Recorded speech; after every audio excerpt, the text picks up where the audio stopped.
Now, the government's chief advisor on drugs policy has been sacked after insisting that alcohol and cigarettes are more dangerous than cannabis and ecstasy. The Home Secretary, Alan Johnson, said he no longer had confidence in the advice being given by Professor David Nutt, who'd also criticised ministers for reclassifying cannabis as a more serious drug. Daniel Sanford reports. The trouble began when the government blatantly ignored its scientists' advice on cannabis. The scientists were upset, especially when ministers overruled them again on the dangers of ecstasy. Yesterday, the chairman of the Advisory Council on the Misuse of Drugs was out there making his case once more. I think it's really critical that the Misuse of Drugs Act properly represents the global harms of the drugs that are controlled in the Act, because unless the Act is correct, we can't give the right message. Today, he was sacked.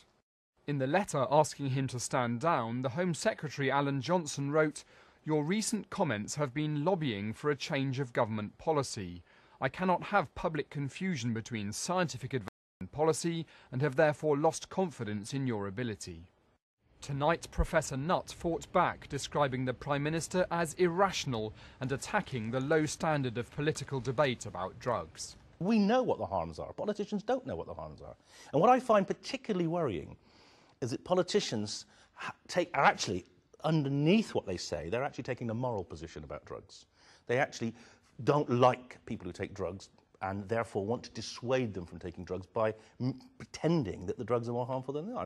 In the past, Professor Nutt, who's an expert in the effect of drugs on brains, has said that cannabis produces only a relatively small risk of psychotic illness. That in terms of danger, there's not much difference between horse riding and ecstasy, and that alcohol and tobacco are more dangerous than cannabis and ecstasy. The drugs row has highlighted the risks for experts who counsel politicians, as the government's former chief scientific advisor explained. Scientific advisors need to be able to win the trust of the public by speaking directly to the public, and I certainly did play that role when I was in government. However, it's also got to be recognised that in government you need to keep the trust of the government as well, of the cabinet. And so treading that line, frankly, is quite a challenge. I think, frankly, it's disgraceful that the government has sacked Professor Nutt. What is the point of having independent scientific advice if as soon as you get some advice that you don't like, you sack the person who's given it to you? No minister was available tonight to explain Professor Nutt's sacking from his unpaid role. All said they were busy in their constituencies. But the scientific community won't forget the way one of their own was treated when he dared to offer an opinion. Daniel Sanford, BBC News, at the Home Office.